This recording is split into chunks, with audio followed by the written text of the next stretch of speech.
नमस्कार, मी सुमित शंकर सावंत आणि तुम्ही पाहताय TV9 मराठी। या बातमीपत्रात बऱ्याच महत्त्वाच्या बातम्या बघायच्यात, पण सुरुवातीला एक महत्त्वाची बातमी कल्याणमधून आहे।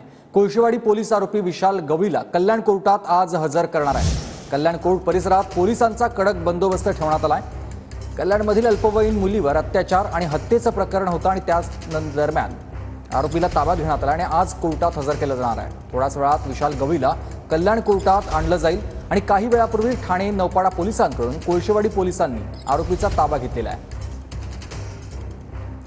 सुनील जाधव माझे सहकारी आपल्यासोबत थेट कल्याणमधून जोडले गेलेत। सुनील, थोड्याच वेळात कल्याण कोर्टात आरोपीला हजर केलं जाणार आहे।